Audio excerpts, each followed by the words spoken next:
میں آخیا بھئی حلالہ عورت دا نہیں یہ دا کڈو کیونکہ فیر اس مارے سزا بھی اس نو ملنی چاہیے۔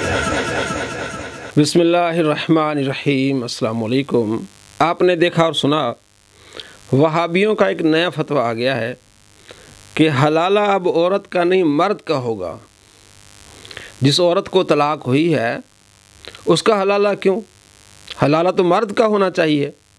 اب مرد کا حلالہ کیسے ہوگا یہ مولانا صاحب خود بتائیں گے۔ اب آپ اس کی پوری ویڈیو دیکھ لیں۔ ایک بچی نو طلاق ہوئی ہے، وہ طلاق ہون دے بعد اس نے آکھیا ہے کہ میرے نال ایک رات واسطے کوئی نکاح کرے تے میں اس نو اس ایک رات دا 10 لاکھ روپیہ بھی دے سا۔ مینوں خاوند نے طلاق دیتی ہے تے میں حلالہ کرواونا ہے۔ اے او دی ذہنیت کہیں بنائی ہے؟ بولو نا ہن، اے مولویہ بنائی ہے۔ میں اگے ایک جگہ تے یہ لفظ بول بیٹھا، پیچھے مینوں آکھیا نا بھئی جی تساں بہت زیادتی کیتی ہے۔ میں آکھیا بھئی حلالہ عورت دا نہیں یہ دا کڈو کیونکہ فیر اس مارے سزا بھی اس نو ملنی چاہیے۔ ایسے جاہل جب وہابیوں میں موجود ہوں گے تو پھر اس طرح کی باتیں کریں گے۔ حلالہ غیر شرعی ہے اس لحاظ سے کہ اگر کوئی کہے کہ میں تمہیں 1 لاکھ روپے دے رہی ہوں اور مجھ سے 1 رات گزارو پھر اگلے دن مجھے طلاق دے دینا، یہ ناجائز ہے، گناہ ہے۔ اس کو تو کوئی بھی سپورٹ نہیں کر رہا۔ کہتا یہ مولویوں نے ان کو سکھایا ہے، یہ کس نے حلالہ بتایا ہے، اور جو گندی باتیں اس نے کی آپ نے دیکھی اور سنی۔ اور حلالہ جی مرد کا ہونا چاہیے۔ قرآن مجید فرقان حمید میں اللہ کریم نے ارشاد فرمایا سورہ بقرہ میں، الطلاق مرتان، طلاقیں 2 ہیں، یعنی پہلی طلاق کے بعد صلح ہو سکتی ہے، دوسری طلاق کے بعد صلح ہو سکتی ہے۔ فَإِن طَلَّقَهَا، اگر اس نے تیسری طلاق دے دی، فَلَا تَحِلُّ لَهُ، تو اس کے لیے حلال نہیں ہوگا، مِن بَعْدُ حَتَّى تَنْكِحَ زَوْجًا غَيْرَهُ، یہاں تک کہ وہ عورت کسی اور مرد سے شادی کرے، پھر وہ اس کو طلاق دے دے، پھر پہلے شوہر کی طرف واپس آ سکتی ہے۔ اس کو عرف عام میں جو حلالہ کہتے ہیں، یعنی جو شرعی حلالہ، وہ تو غیر شرعی ہے۔ یہ فَلَا تَحِلُّ لَهُ، اس سے شرعی حلالہ کہ اگر کوئی آدمی کہتا ہے کہ جناب آپ کی طلاق ہو گئی ہے، یا اس کو کوئی بتاتا ہے کہ ان کے 4 بچے ہیں اور ان کی پوری تربیت صحیح نہیں ہو رہی اور یہ کسی اور سے شادی بھی نہیں کرنا چاہتی، مسائل بڑے ہیں، تو وہ کہتا ہے کہ میں آپ کے ساتھ اچھائی کروں گا، اور اس اچھائی کی نیت سے شرط نہیں، نہ کوئی اس میں شرط ہے، نہ اس میں پیسے ہیں، نہ کوئی بھی چیز نہیں ہے، ایک اچھی نیت کے ساتھ کہ میں اس کے ساتھ نکاح کروں گا، وقت گزاروں گا، اگر ہم دونوں میں اگر صحیح طریقے سے وقت صحیح گزر گیا تو میں کوئی طلاق نہیں دوں گا۔ اور ایسے کئی مسائل ہوئے ہیں، کئی جگہوں پر ایسا ہوا ہے کہ ایک عورت کو طلاق ہو گئی اور دوسرے نے کہا یا کسی نے ان کو سمجھایا کہ ان کی اس طرح اصلاح ہو سکتی ہے کہ ایک آدمی ان سے نکاح کر لے اور بعد میں جب چاہے یہ شرط نہیں کہ کل یا ایک رات، جب چاہے وہ طلاق دے دے تاکہ ان کا گھر بس جائے، تو بعد میں ان دونوں کے آپس میں انڈرسٹینڈنگ ہو گئی دوسرے شوہر سے، تو اس نے طلاق ہی نہیں دی، تو وہ حلالہ حرام ہے یا گناہ ہے، مکروہ تحریم ہے، جس میں شرط لگائی جائے، جس میں پیسے لیے جائیں، پیسے دیے جائیں، جس طرح اس نے کہا ہے۔ بھئی غلط طریقہ کیوں بتاتے ہو ہم کو؟ تو اللہ تبارک و تعالیٰ فرماتا ہے وہ عورت جب 3 طلاقیں اس کو مل گئی، وہ پہلے شوہر کے لیے حلال نہیں ہے جب تک کسی اور سے نکاح کرے، پھر وہ بندہ اس کو طلاق دے دے۔ یہ قرآن ہے، اور احناف پر یہ ٹونٹ کر رہا ہے، تو احناف کیا کہتے ہیں؟ کہتے ہیں حلالہ کرنے کی شرط پر نکاح کرنا مکروہ تحریمی ہے۔ اعلیٰ حضرت رحمۃ اللہ لکھتے ہیں کہ حلالہ کی شرط پر نکاح، کہ میں اس شرط پر تجھ سے نکاح کرتا ہوں کہ تجھے طلاق دے کر حلال کر دوں گا، دوسرے شخص کا نکاح مکروہ تحریمہ ہے، لیکن دونوں نے اگر دل میں حلالہ کی نیت کی تو مکروہ نہیں ہے۔ اس صورت میں دوسرا شخص اصلاح کی غرض سے نکاح کرنے پر اجر کا مستحق ہے۔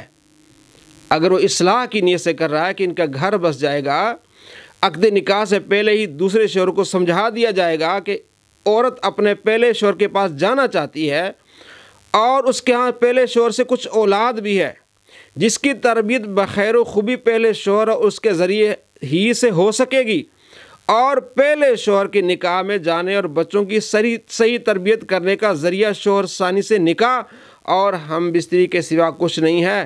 اگر ان حالات میں شوہر ثانی ان دونوں یعنی شوہر اول اور اس عورت کی پریشانی کو حل کرنے کی نیت سے اس عورت سے نکاح کر لے اور یہ نکاح حلالہ کی شرط پر نہ کیا جائے، یعنی ایجاب و قبول کے وقت حلالہ کی شرط نہ لگائی جائے بلکہ نارمل الفاظ میں ایجاب و قبول ہوں، اگرچہ دل میں ارادہ حلالہ کا ہو، اور نہ ہی اس پر شوہر اول سے اجرت لی جائے اور پھر بعد نکاح ہم بستری کر کے اس کو طلاق دے، تاکہ وہ عورت عدت گزار کر اپنے شوہر سے نکاح کر لے اور بچوں کی صحیح طور پر پرورش کر سکے۔ تو یہ شوہر ثانی اس طرح کر کے ان دونوں شوہر اول عورت کی خیر و بھلائی چاہنے کی وجہ سے ثواب کا مستحق قرار پائے گا۔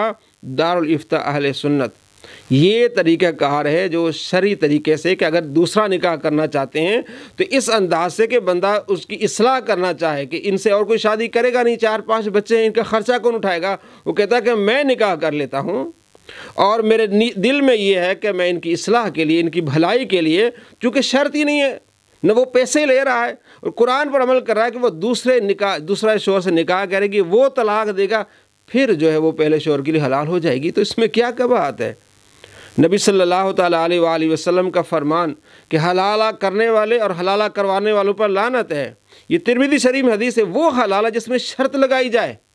یہ وہابیوں کی یہ ویب سائٹ ہے محدث فورم، اس میں کیا لکھتے ہیں؟ پہلے حدیث ڈالتے ہیں کہ حلالہ کرنے والا اور جس کے لیے حلالہ کیا جائے دونوں پر اللہ کی لعنت، ترمذی شریف میں حدیث ہے، اور نیچے ابن ماجہ کی حدیث بھی لکھتے ہیں کہ حلالہ کرنے والا ادھار مانگے ہوئے سانڈ کی طرح ہے۔ اب نیچے کیا لکھتے ہیں کہ یہ کون سا حلالہ ہے؟ اس محلل حلالہ کرنے والے کی تشریح ائمہ لغت اور شارحین حدیث رحمۃ اللہ علیہ کے حوالے سے ملاحظہ کیجیے اور اچھی طرح سمجھ لیے کہ حلالہ کس آفت مصیبت کا نام ہے۔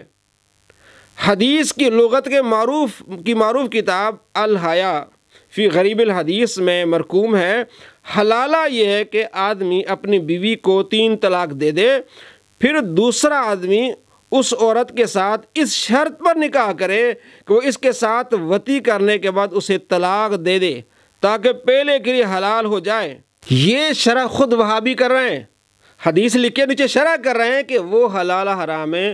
اس حلالے سے متعلق نبی علیہ السلام کا فرمان ہے جس میں یہ شرط لگائی جائے کہ جناب آپ نے فوراً طلاق دے دینی ہے یا اتنے وقت کے بعد طلاق دے دینی ہے۔ کہتے یہ متع ہے، بھائی متع نہیں ہے، متع میں ایسا ہوتا ہے حنفی اور متع والے ایک ساتھ ہو گئے، نہیں جناب، آپ کو بات سمجھ نہیں آئی۔ متع میں شرط ہوتی ہے، متع میں وقت ہوتا ہے، اور یہ جو غیر شرعی حلال ہے اس میں بھی شرط ہوتی ہے، لیکن جو احناف بیان کر رہے ہیں وہ اصلاح کے لیے، آسانی کے لیے، قرآن پر عمل کرتے ہوئے کہ بھی اگر آپ کی نیت یہ ہے کہ میں ان کی اصلاح کے لیے، ان کی بچوں کی اصلاح کے لیے، ان کی تربیت کے لیے میں نکاح کر لوں گا تاکہ بعد میں یہ اپنے بچوں کے ساتھ اچھی طرح سے گزارا کر لیں، یہ جو نیت ہے اس کی وہ اس لیے، وہ وقت کی کوئی اس میں قید نہیں، نہ کوئی شرط کی قید ہے، تو یہ شرط اور وقت کی قید کے لحاظ سے یہ چیز حلال نہیں ہے۔ یہ ایسے لوگ ہیں جو حدیثوں میں تحریف کرتے ہیں، نبی صلی اللہ تعالیٰ علیہ وآلہ وسلم کے فرامین کو لکھ کے تشریح بھی کر رہے ہیں اور اس پر اس طرح کی باتیں بھی کر رہے ہیں کہ جناب اب تو حلالہ مردوں کا ہوگا، عورتوں کا نہیں ہے۔ جب یہ باتیں ان کو سمجھائی جاتی ہیں تو ان کے پاس کوئی جواب نہیں ہوتا، پھر کہاں آتے ہیں جناب یہ مقلد ہیں، یہ تقلید کر رہے ہیں۔ بھائی قرآن ہم پڑھ رہے ہیں، آپ کو بتا رہے ہیں کہ اللہ فرماتا ہے فلا تحل، اس کے لیے حلال نہیں یہاں تک کہ وہ دوسرا نکاح کر لے۔ اب دوسرے نکاح کے لیے شرط نہ لگائے، نیت اصلاح کی ہو تو کوئی حرج نہیں ہے، بات جو غلط ہے وہ شرط والی غلط ہے۔ جی ہم تو نبی علیہ السلام کے فرمان پر چلیں گے تو ہم بھی تو وہی بتا رہے ہیں، بھی آپ نے ہی تشریح کی ہے، اور آپ کیسے نبی علیہ السلام کے فرمان پر چلتے ہیں؟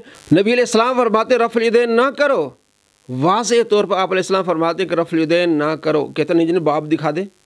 بھئی آپ کہتے ہیں ہم کسی کے مقلد نہیں، ہم کسی امام کے مقلد نہیں ہیں، تو پھر یہاں باب دکھو، باب امام نے باندھا ہوگا نا، تو چلو باب بھی دیکھ لو۔ مسلم کا باب کیا ہے؟ باب الامر بالسکون فی الصلاۃ، نماز سکون کے ساتھ پڑھنا ہے۔ نبی صلی اللہ تعالیٰ علیہ وآلہ وسلم باہر سے تشریف لا رہے ہیں، خارج علینا رسول اللہ، جابر بن سمرہ کہتے ہیں باہر سے نبی علیہ السلام تشریف لاتے ہیں تو ہم نماز میں رفع الیدین کر رہے ہوتے ہیں، تو آپ صلی اللہ تعالیٰ علیہ وآلہ وسلم سختی سے منع فرما رہے ہوتے ہیں کہ یہ چنچل گھوڑے جس طرح یہ پوچھ ہلاتے ہیں یہ کیا کر رہے ہو؟ کہتے ہیں یار اتنی سخت بات، نبی علیہ السلام کا فرمان ہے، تو باب بھئی تم کیا مقلد ہو؟ پر حدیث کو دیکھو، 2 نمبریاں کیوں، 2 پالیسیاں کیوں؟ دوسری حدیث ہے نسائی میں، آپ صلی اللہ تعالیٰ علیہ وآلہ وسلم کے صحابی جابر بن سمرہ کہتے ہیں کہ خرج علینا رسول اللہ صلی اللہ تعالیٰ علیہ وآلہ وسلم، آپ علیہ السلام باہر سے تشریف لاتے ہیں، نحن رافعو ایدینا فی الصلاۃ، ہم نماز میں رفع یدین کر رہے ہوتے ہیں، آپ علیہ السلام منع فرماتے ہیں۔ اور حدیث میں کس طرح یہ تحریف کرتے ہیں وہابی، یہ آپ کے سامنے یہ پیج دیکھیں۔ حضرت جابر بن سمرہ رضی اللہ تعالیٰ سے روایت ہے، انہوں نے فرمایا رسول اللہ صلی اللہ تعالیٰ علیہ وآلہ وسلم ہمارے پاس تشریف لائے تو ہم نماز کے اختتام پر سلام میں ہاتھ اٹھا رہے تھے۔ آپ پوری حدیث دیکھ لیں، ایک لفظ بھی نہیں سلام کا، نہ اختتام کا۔ وہ کہتے ہیں نحن رافعو ایدینا فی الصلاۃ، نماز کے اندر وہ اختتام والے سلام کی بات ہی نہیں ہے، یہ تعریف کر رہے ہیں۔ وہ دوسری حدیث ہے، یہ واقعہ نہیں ہے، وہ واقعہ اور ہے کہ صحابہ کرام علیہ رضوان جب نبی علیہ السلام کے پیچھے نماز پڑھ رہے تھے، آپ علیہ السلام نے سلام پھر ایک طرف تو صحابہ نے ہاتھ اٹھائے، پھر دوسری طرف اٹھائے تو اس کو آپ علیہ السلام نے منع فرمایا۔ اس میں یہ کہ صحابہ کہتے کہ ہم نبی علیہ السلام کے پیچھے نماز پڑھ رہے تھے، اور یہاں کہ ہم نماز پڑھ رہے تھے، آپ علیہ السلام باہر سے تشریف لائے تو حدیث میں تعریف کر کے کہ نماز کے اختتام پر سلام میں ہاتھ اٹھا رہے تھے۔ سارا جھوٹ ہے، تحریف ہے، حدیث میں بریکٹیں لگا کے تعریف کر کے لوگوں کو گمراہ کر رہے ہیں یہ وہابی۔ واضح طور پر نبی علیہ السلام کا فرمان ہے کہ تم رفع الیدین کیوں کر رہے ہو، منع فرما رہے ہیں۔ بھاگتے کس بات پر؟ جناب باب دکھائیں۔ باب امام نسائی نے باندھا ہے نا، امام نووی نے باندھا ہے۔ آپ تو کہتے ہیں یہ تقلید اتنی بری چیز ہے، انہوں نے حدیثوں کو چھوڑ دیا ہے، انہوں نے قرآن پر عمل کیا، نہ حدیث کو چھوڑا ہے نہ ہم نے قرآن کو چھوڑا۔ قرآن کہتا ہے کہ وہ 3 طلاق کے بعد کسی بھی مرد سے نکاح کر لے گی، اس کے بعد پہلے مرد کی طرف آ سکتی ہے۔ اور آپ ہی نے حدیث کی تشریح کی کہ جس میں نبی علیہ السلام نے حلالہ کرنے والے پر لعنت فرمائی، وہ حلالہ جس میں شرط لگائی جائے۔ آپ جو حدیثوں کو جس طرح مانتے تحریف کرتے ہیں، جب آپ کو بتائی جاتی ہیں کہ نبی علیہ السلام فرماتے ہیں مت کرو یہ، تم کہ تو باب دیکھو، جب آپ کو باب دکھاتے ہیں کہ امام نووی رحمۃ اللہ علیہ باب الامر بالسکون فی الصلاۃ، کہ نماز سکون کے ساتھ پڑھنی ہے، یہ باب باندھا ہے، پھر کہیں اور نکل جاتے ہیں۔ تو یہ ان کا نیا فتویٰ آپ نے دیکھ لیا کہ حلالہ اب مرد کا ہوگا، عورت کا نہیں ہوگا۔